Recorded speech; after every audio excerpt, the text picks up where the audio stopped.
Today on the Blockchain Report, Bitcoin breaks 110K and suddenly every publicly traded company in America wants to be Michael Saylor when they grow up. BlackRock's ETF just hit $70 billion faster than gold did in 5 years because boomers have finally realized you can't melt down Bitcoin for dental work. And after years of ignoring crypto, Democrats are starting to love it right around the time it started writing them campaign checks. All that and more on today's show. Let's go!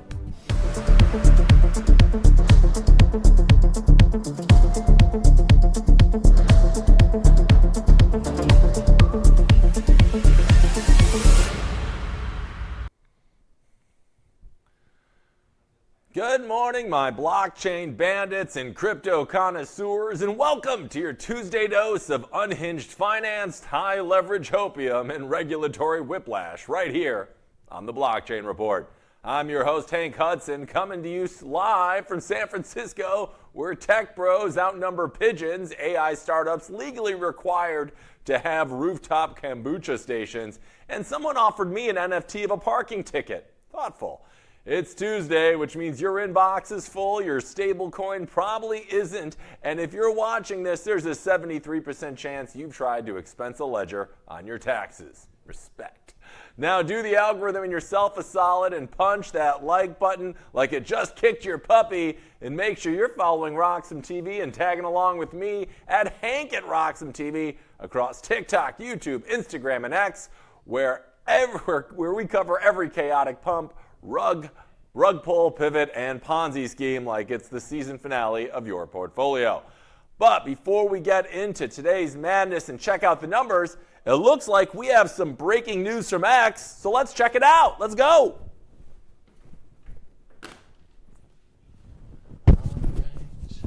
All right, so I gotta get my earpiece in and I'm messing everything up, and here we go.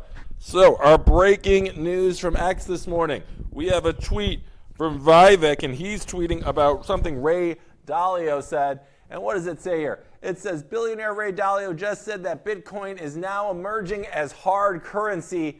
It's now widely accepted worldwide. Well, that's exciting news because if you remember, gang, Dalio wasn't always a big proponent of Bitcoin. He, like many, took a little bit of time to officially swallow their own orange pill. But right now, he is saying that Bitcoin is being accepted everywhere as hard money. So hey, that's all we need is another person jumping on the bandwagon fully and letting the world know that this is the next revolution of the monetary system. It's Bitcoin. It's hard money now.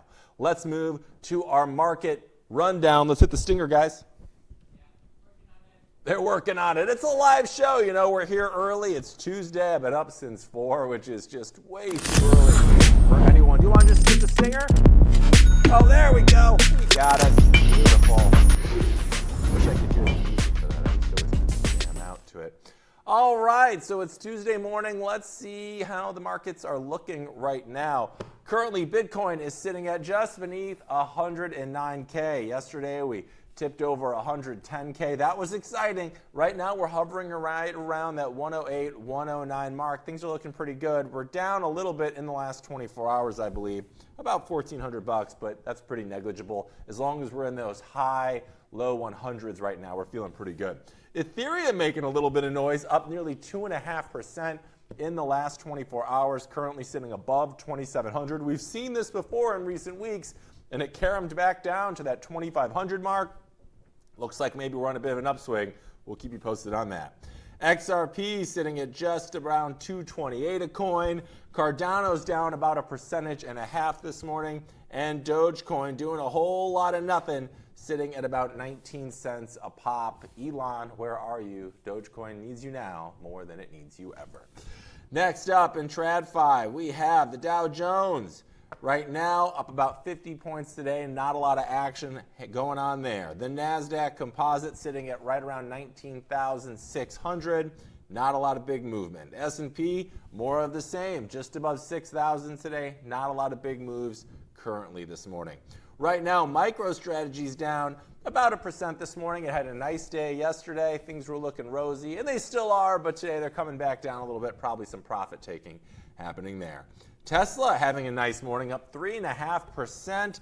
reaching that 320 level just about. We saw Tesla take a pretty big dive earlier this year with the whole Department of Government Efficiency and Elon taking a step back from Tesla, but now he's back and the market seems to like it. So their price is reflecting that right now. Coinbase sitting at around 255 this morning. Nvidia, the world's biggest company, at least market cap wise, is around 142 a share. And then last but not least, we have GameStop hovering at right around $30 a share. We're going to take a quick break, but when we're back, we're going to be going with this morning's bull run so you can know the top stories of the day. So stay tuned. Security matters. Zappo Bank, the only way to bank your Bitcoin. Apply now at zappobank.com.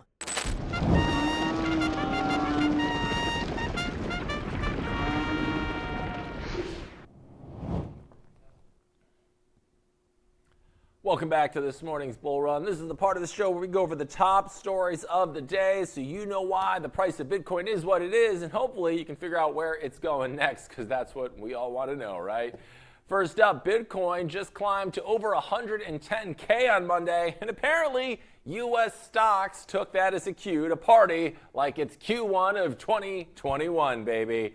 Now, a bunch of public companies, most of them mining outfits, fintech hopefuls, or people pretending to be both, posted solid gains, riding the wave of BTC's rebound and what can only be described as a coordinated FOMO disguised as Treasury strategy.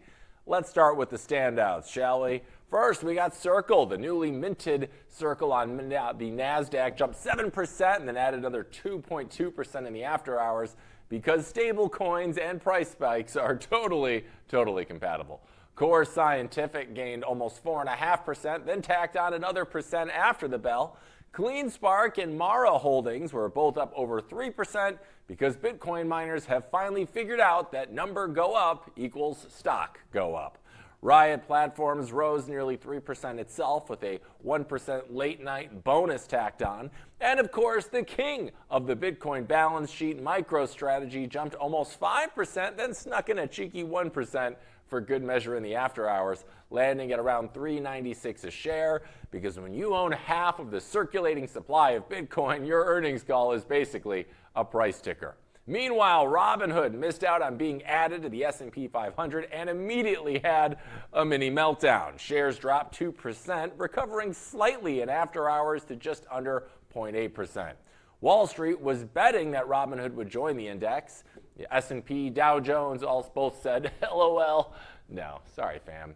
Now, in contrast, eToro, the newer, shinier trading app with less baggage and more marketing budget, shot up almost 11% and kept climbing another 2.5% in the after hours, because apparently not being Robinhood is a bullish thesis now. And Coinbase, they were a little more chill, posting a modest 2% gain to 256, likely because they're too busy fighting the SEC, launching derivatives, and making TikToks about self-custody. Now, here's where things get a little more interesting. Public companies aren't just riding Bitcoin's price, they're buying it, not in a fun gimmick for the earnings call kind of way, in more of a this is now a treasury asset kind of way. Case in point, Bitmine Immersion Technologies just bought its first 100 Bitcoin after closing a share offering aimed at raising $18 million. Naturally, the stock dropped 8.7% on the news because investors love Bitcoin until you actually buy some. Now, it rebounded almost 5% in the after hours to 725, possibly because someone remembered that MicroStrategy still very much exists. Then there's KULR Technology Group, the energy management company that's apparently doing a side quest in crypto. They dropped $13 million on BTC Monday, bringing their total holdings to 920 Bitcoin at an average price at just under $99,000 a coin. Now, that's either brilliant treasury strategy or the most expensive lesson in corporate FOMO since Meta rebranded as a metaverse company. But one thing here is very clear. Bitcoin's recent rally isn't just about global trade thawing or macro signals turning green. It's about public companies going from we're exploring blockchain to we're literally buying Bitcoin. And when Treasury starts stacking sats like it's part of their cash management policy, You're not early, but you're definitely not late. And BlackRock's spot Bitcoin ETF, IBIT, has officially vaporized the competition. It hit $70 billion in assets faster than any ETF in history. How fast was this, you ask? Well, 341 trading days to be precise. Now, for comparison, it took gold's beloved GLD ETF almost 1,700 days to do the same. Now, that's not a typo either. That's 5 years of slowly dragging its shiny little feet. Now, meanwhile, Bitcoin showed up, smashed records, and didn't even take off its jacket. Bloomberg's Eric Balkunis broke the news, saying IBIT blew through $70 billion. Somewhere, a gold bug out there is nervously polishing his Krugerrands. Now, Fidelity's spot ETF is in second place with $31 billion, which is like really adorable, like showing up to a Formula One race on a unicycle, if you will. And this isn't a one-off. IBIT has had 34 straight days of inflows. That's a whole month of people saying, yes, please, I would like more Bitcoin. Because nothing screams investor confidence quite like watching fiat policy get driven into a ditch by tariff-happy politicians. Gold had a solid 5,000-year run, but apparently all it took was one BlackRock ETF and a bunch of scared boomers to realize Bitcoin is shinier, scarcer, and doesn't sit around collecting dust in a vault. Now, also worth noting amongst all this is that BlackRock controls 2.8% of all existing Bitcoin, which is kind of a terrifying sentence, but it's also a bullish one, because when Larry Fink starts stacking harder than Saylor, you know we're in a different game. The message here, though, is very clear. Bitcoin isn't the new gold, it's the new BlackRock favorite child. And price-wise, this kind of institutional thirst usually ends in one way, with a parabolic chart and a bunch of journalists pretending that they always believed. And apparently, Trump media woke up and chose blockchain. According to reports, they're planning a $3 billion crypto shopping spree. We're talking Bitcoin, altcoins, whatever they can stuff into the portfolio without alerting the SEC, pretty much. $2 billion in equity, $1 billion in convertible bonds, because nothing screams financially sound like funding your crypto buy with a crypto-adjacent IOU. Also on the menu, a potential acquisition of Bakkt, aka the Spirit Halloween of crypto exchanges. There it is. Now, once promising, now mostly collecting dust and press releases. But forget Bakkt, this is about power, branding, and a meme coin dominance. And Trump media, well, they're going full send. You see, back in January, they dipped their toes in with a $250 million buy and a partnership with Crypto.com. Now they want the whole cake. FinTech arms, stablecoins, strategic Bitcoin reserves, the full crypto Voltron. And World Liberty Financial, another Trump-branded vehicle, recently signed a letter of intent with the Pakistan Crypto Council. Because when you're trying to dominate global finance, Islamabad is obviously step one. Now, they also helped Abu Dhabi's MGX drop $2 billion into Binance using Trump's stablecoin, USD1, which sounds fake, but is regrettably very, very real. Democrats, naturally, are losing their collective minds. They're calling for investigations, but as always, a little late and wildly ineffective. Meanwhile, institutional money is absolutely vibing. Michael Saylor's strategy has made a Bitcoin purchase for this 9 straight weeks, and Chinese firm Adentax wants to drop $800 million into crypto. And even Semler Scientific is getting its portfolio off life support with Bitcoin. It's a weird timeline, sure, but it's Bitcoin's timeline. And Trump's crypto empire, real or ridiculous, may be the ridiculous rocket fuel we didn't know that we needed.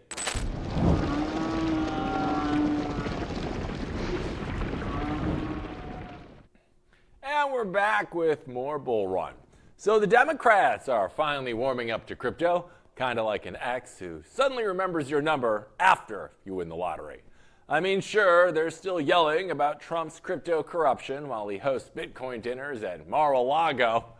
But behind closed doors, they're cashing Hey, Don, get out of here.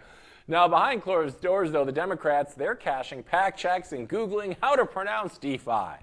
In fact, the Genius Act that would regulate stablecoins and give crypto some guardrails, 16 Democrats actually backed it and then realized it lets the president get rich off stablecoins while they can't even stake their own. Whoops. Now, Senator Chris Murphy, he is mad, and Senator Mark Kelly, well, he's confused, and Chuck Schumer is pretending he doesn't know what stablecoins are. But the bill's still likely to pass because, again, money. Now, Fair Shake PAC dropped $130 million in the 2024 elections. $40 million went to Bernie Moreno in Ohio, who beat Sherrod Brown, one of crypto's loudest critics. Sorry, Sherrod. Meanwhile, Democrats like Alyssa Slotkin got $10 million from the same PAC and suddenly became very open to blockchain innovation. Coincidence? Totally. And if you believe that, I've got a limited edition Trump NFT to sell you. There it is. I'm never selling it. That's mine forever. Now, the industry isn't playing sides here. It's playing the long game, all right, friends? And Congress is starting to realize that being anti-crypto is now politically very expensive, like career-ending expensive. So, yeah, they're still saying we need protections, but now those protections come with campaign checks and photo ops. Now, the bottom line here is that crypto isn't partisan. It's power. And both parties are lining up to kiss You the are ring, fake news. even if they're still arguing about which hand it's actually on. Hey, Donald, get out of here. All right, Paraguay's president, Santiago Peña, is the latest unfortunate soul to find out that X is not secure. All right, so in his official account was actually hacked yesterday, and the scammers went full fan fiction, posting a message that Paraguay adopted Bitcoin as legal tender. There it is, take a peek.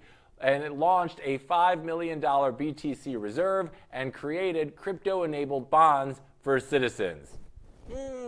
Now, this was all fake, okay? But it was glorious while it lasted for like 30 minutes. The post was written in English, which for a Spanish-speaking president was probably the first giant red flag. Because if you're going to impersonate a Latin American head of state, maybe consider using Google Translate, right? Right. Now, the message included a wallet address and urged citizens to send any amount of Bitcoin to participate in this fictional national rollout. Because apparently, the hacker believes that the Paraguayan government launches programs like ICOs. Now, the wallet in question held exactly $4, no particular transaction history, no signs of life, and yet someone still tried to pass this off as state policy. Now, once the scam went live, X flagged the account for irregular activity, but the hacker tried to suppress the official government response by hiding the real correction under the same tweet, the same scam tweet, which is basically the social media equivalent of duct taping a warning label shut. Now, the Paraguayan government eventually got control and posted Información Falsa Comunicado Oficial, which is Spanish for don't believe the Bitcoin thing, you absolute maniacs and degenerates. Now, authorities say that the country's cybersecurity team is investigating and that users should ignore everything from the president's account until further notice, because nothing screams digital sovereignty quite like, please ignore our president.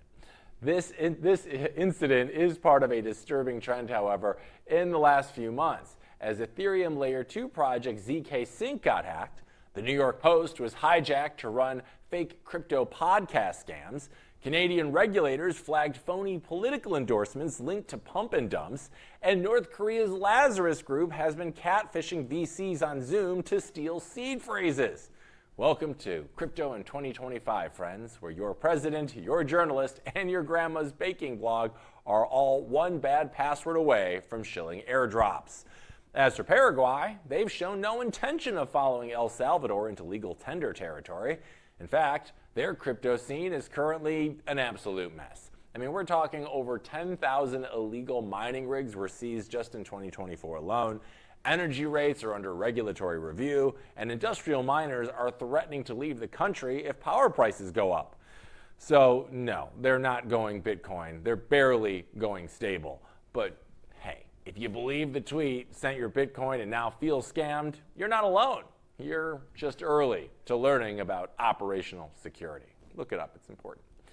Next up, BitMine Emergent Technologies just made its first open market Bitcoin buy. We're talking 100 BTC to be exact, which in today's numbers is not nothing, but also not quite sailor tier, if you will. Now, still, they issued a press release like they'd acquired a small country. Hey, there you are, Michael. I was waiting for you. The company, ticker BMNR, for anyone who enjoys speculative chaos, says it used proceeds from a recent stock offering to load up on Bitcoin. Because today, responsible treasury management can sometimes mean diluting shareholders to ape into orange coin. CEO Jonathan Bates said, and I quote, "We are excited to make our first open market purchase of Bitcoin," which is CEO speak for we're finally doing the thing that everyone assumes we already do. Now, to be fair, BitMine isn't some AI vibes only operation with blockchain in the name and no blockchain anywhere. They actually mine Bitcoin, and they're located in low-cost regions like Trinidad, Pecos, Silverton, Texas, because apparently the future of money is brought to you by discounted kilowatts in large, empty deserts. But the interesting part isn't the mining, it's the pivot. You see, BitMine says they're now officially focused on Bitcoin accumulation for long-term investment. Or in other words, we saw what MicroStrategy did and we figured, why not us? Their model now includes Bitcoin mining, synthetic mining, which sounds kind of illegal, but okay, and selling hash rate like it's a tech stock and advising public companies on how to earn Bitcoin revenue. So basically, mining, consulting, and vibes with the side of please ignore our stock performance.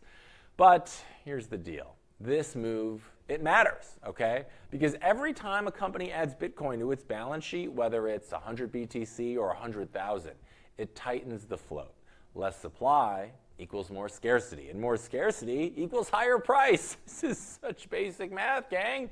So while this isn't some mega whale buy that shocks the entire market, it's another brick in the wall of mainstream corporate adoption. The domino effect is very real. First, it's Sailor. Then it's BlackRock. Then BitMine. Next, your cousin's HVAC business. Who knows? I mean, we're watching the dollar-denominated world slowly replace around Bitcoin, right? Or reprice around Bitcoin. So one small treasury purchase at a time, all right? And BitMine, bless their hearts, is now officially part of the signal, even if their announcement reads like they won the Bitcoin Olympics for participation. All right, we're going to take a quick break, but when we're back, we're going to talk about Whale Watch as a whale goes full degen in the Bitcoin space, but you'll have to stay tuned to learn more.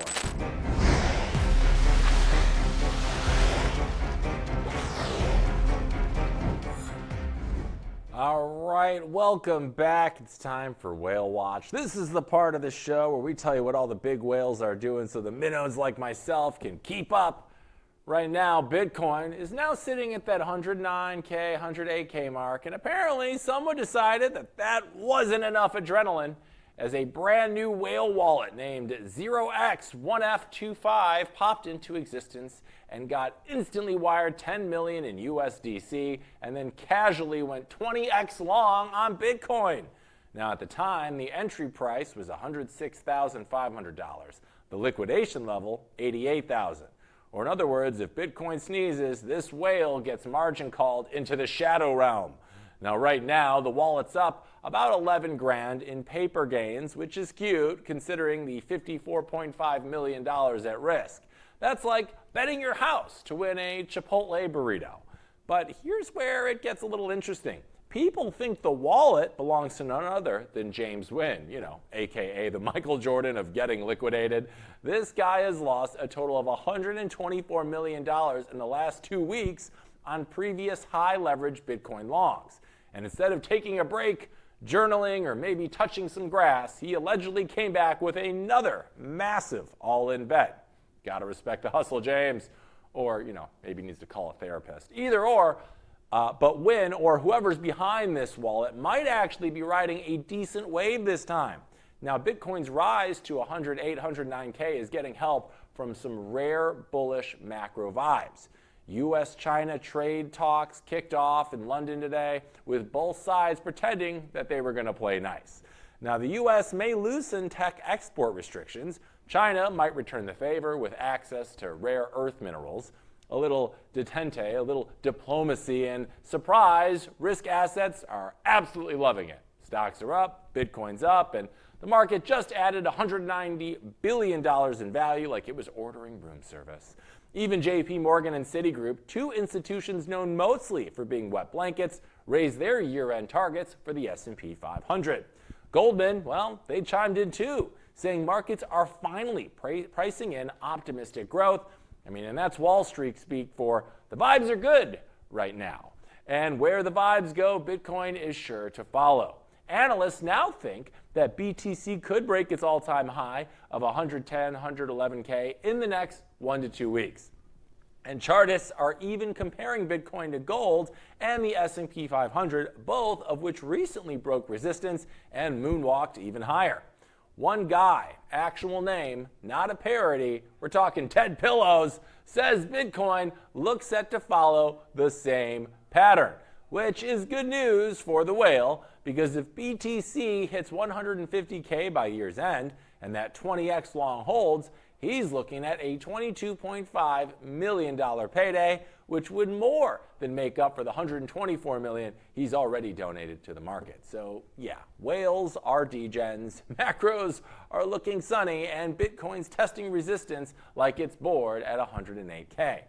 That all-time high, it's getting closer, my friends, and someone out there is betting $54 million that it's happening this week. Pass me some of that popcorn, if you will. We're taking a quick break, but when we're back, we're talking blockchain without borders, as Singapore has some new crypto orders you're going to want to know about, and we'll have those for you.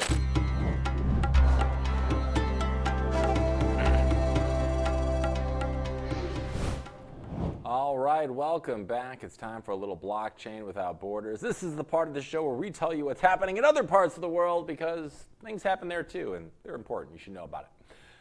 First, Singapore's central bank is dropping the hammer on crypto exports in a regulatory move that makes the phrase, "stay in your lane," legally binding. The Monetary Authority of Singapore, or MAS, M-A-S, has ordered local crypto firms to stop offering services to any overseas markets by the end of June. No transitional grace period, no extensions, no appeals to reason. Under Section 137 of Singapore's Financial Services and Markets Act, passed in 2022, crypto companies based in Singapore are presumed to be operating from Singapore, no matter where they target. So even if your primary business activity has nothing to do with crypto, if you're incorporated in Singapore and offer digital token services abroad, you, my friends, are on the hook. Now, what happens if you ignore this order, you ask? Well, up to 250,000 Singapore dollars in fines, or roughly 200,000 USD, and a potential 3-year prison sentence to sweeten the deal. Now, only firms already licensed or exempted under the Securities and Futures Act, the Financial Advisors Act, or the Payment Services Act will be allowed to operate under the new rules. And while there's technically a path to licensing, a prominent lawyer in the space says it'll be a rare exception. Now, Hagen Rook, a partner at Gibson, Dunn & Crutcher, posted on LinkedIn that the MAS will only grant licenses under extremely limited circumstances. But why? Well, because the operating model for overseas crypto services raises heightened regulatory concerns, especially around anti-money laundering and counter-terrorist financing. So yeah, Singapore's not taking any chances on being the offshore headquarters for your favorite sketchy token project. Rook suggested, in fact, that firms de-risk by structuring their operations to remove Singapore touchpoints. Or in other words, if you're running a crypto firm with global reach, better ghost your Singapore entity like it's texting you after midnight. Now, this move comes amid a broader push by MAS to shut down cross-border regulatory arbitrage. The FSM bill was passed in 2022 precisely to rein in Singapore-based firms doing shady business overseas while enjoying the city's clean financial reputation. Now, if you want to play globally, you'll need a license, and the odds are not in your favor. And in other news, Wellit App Connect energy company SolarBank, there we go, has officially joined the Bitcoin Treasury Club, That's right. The firm, which trades under the Nasdaq name SUUN, announced it's adding Bitcoin to its corporate reserves following the MicroStrategy blueprint, because apparently producing solar panels and stacking sats now go hand in hand. Now, they're also opening an institutional account with Coinbase Prime for custody, USDC services, and a self-custodial wallet. So they're not messing around here. SolarBank listed 4 main reasons for adopting Bitcoin as a treasury asset. The first, financial resilience. They want Bitcoin to hedge against inflation and currency debasement. Sounds simple enough. 2, clean energy offsets. They plan to counterbalance Bitcoin mining emissions with their own renewable energy output. 3, market appeal. They want to attract the tech-savvy, blockchain-friendly crowd. And 4, competitive differentiation, because nothing screams first mover advantage quite like being the first solar company to buy Bitcoin and tweet about it. Now, Dr. Richard Liu, he put it quite plainly, saying, as the adoption of Bitcoin continues to grow, SolarBank believes that establishing a Bitcoin treasury strategy taps into a growing sector that is seeing increasing adoption. Meanwhile, the company isn't slacking on its actual energy business either. They've locked in a $100 million U.S. solar deal with the CIM Group, a $49.5 million agreement with Q-Cells for U.S.-made solar tech, a $41 million landfill-based solar project with Honeywell, and a $25 million credit facility from RBC to expand their battery storage division. In total, we're talking over 1 gigawatt of projects in development and multiple Fortune 500 partners. So yeah, this isn't a PR stunt. It's a strategic alignment with sound money and clean energy. They did clarify that no Bitcoin purchases have been made yet, and the actual amount and timing will depend on market conditions, pricing, and cash needs. They also reserve the right to cancel, pause, or adjust their Bitcoin allocation strategy at any time. But still, another company has crossed the Rubicon, and Bitcoin's treasury game continues to grow, one solar panel at a time.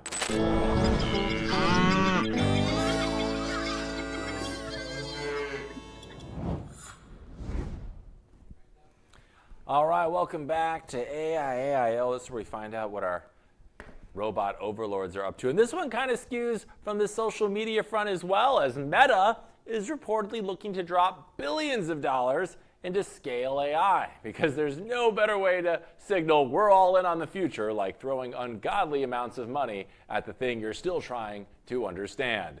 Now, according to Bloomberg, the funding round could top $10 billion, which would make it one of the biggest private company cash injections ever.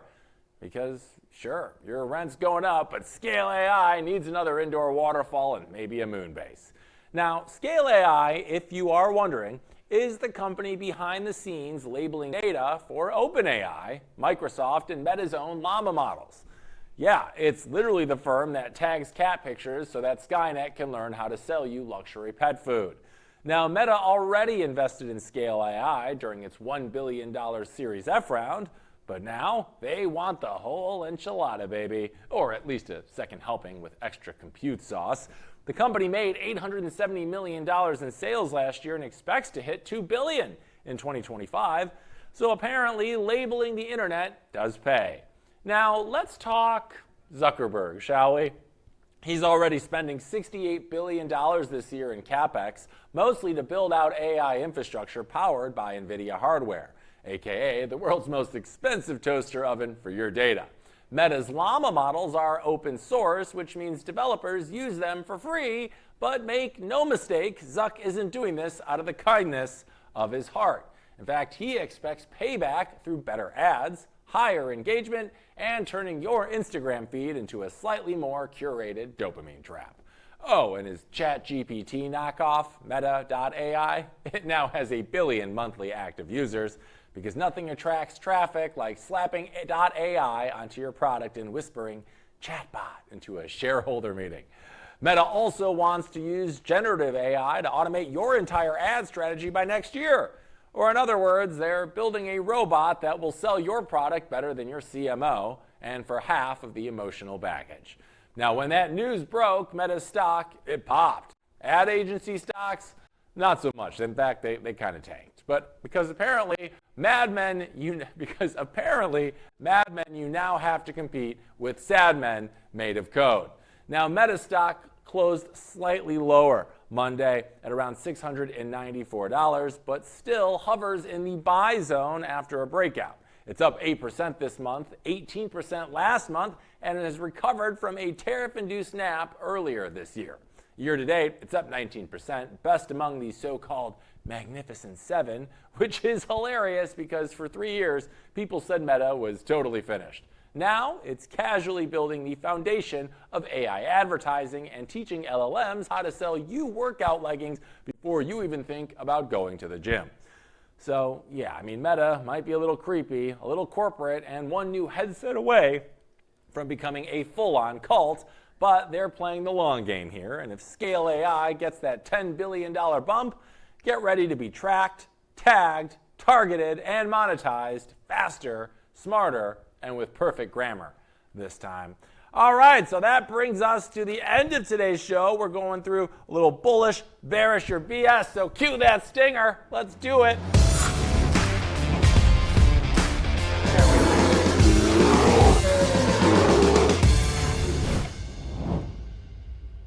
All right, so this is the part of the program where we recap today's top stories and see if things are looking good for Bitcoin, bad for Bitcoin, or it's just a wave of utter nonsense. Let's go into it. First, we have a bunch of public companies from Circle to CleanSpark saw gains Monday after Bitcoin broke 110K. And more importantly, firms like BitMine and KULR are buying Bitcoin outright and adding it to their balance sheets like it's part of a standard Treasury management strategy. I mean, gang, this is bullish, right? I mean, the fact that we've moved from considering blockchain to literally buying Bitcoin is a massive signal for mainstream adoption. More corporate buys equals less circulating supply, which equals more price pressure upward. Companies are buying Bitcoin, and that's bullish for everyone holding it. We're bullish on that. Great start. Next up, BlackRock's spot Bitcoin ETF just became the fastest ETF in history to hit $70 billion, and it only took 341 days. That's 5 times faster than gold, and it's now seeing a month-long streak of continuous inflows. Very bullish. I mean, when the world's largest asset manager is stacking sats and outperforming gold ETFs, you don't need to squint to see where this is all going, my friends. Wall Street is waking up, and Bitcoin is now the star of the show, not the alternative. I mean, when boomers trade Bitcoin, you know what time it is. It's money time, baby. Next up, Trump media wants to raise $3 billion to buy Bitcoin, altcoins, and maybe acquire Bakkt, which, if we're honest, feels like buying an abandoned mall to impress your ex.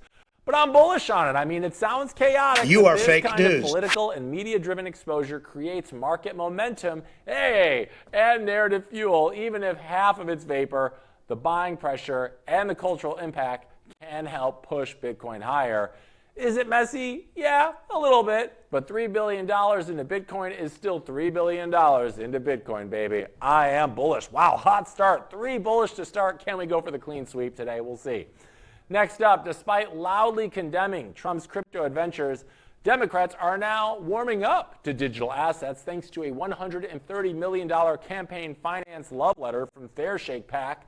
In fact, 16 Democrats backed the Genius Act, which would regulate stablecoins while pretending they're still skeptical. I'm bullish. I mean, crypto is no longer a partisan issue here, my friends. It's a campaign fund, and that means regulatory progress is more likely, not less, especially with both sides now financially motivated to keep the sector alive. Crypto's buying votes, which means it's here to stay. Woo! 4 bullish in a row. Can we go for the clean sweep? Here we go. Next up, we have hackers took over President Santiago Peña's X account in Paraguay and falsely claimed that Paraguay had adopted Bitcoin, started a $5 million reserve, and launched crypto bonds. The wallet in question here only had $4 in it, and the tweet had some really bad grammar. But the scam, almost believable. But this one, I wanted the clean sweep, but this is BS to me, right? I mean, this isn't bearish. It's not bullish. It's just nonsense. It's a good reminder that in crypto, social engineering is still the fastest way to get rugged, And no, Paraguay's not going full Bitcoin. They're still figuring out electricity pricing and all that. So fake news and $4 wallets, they don't move markets, all right? So today's score, 4 bullish, 0 bearish, and 1 BS. Today, gang, big time bullish. I mean, from Wall Street ETFs to Main Street Treasuries to Capitol Hill itself, everyone's either buying Bitcoin, backing Bitcoin, or finally pretending to understand it. Thanks as always for watching the Blockchain Report. Don't forget to like, follow, and subscribe to RoxomTV and me at Hank and RoxomTV on all platforms. And I'll see my fellow degenerates tomorrow. Stay weird, stay reckless, but always make sure that you're hodling on. We'll see you Wednesday.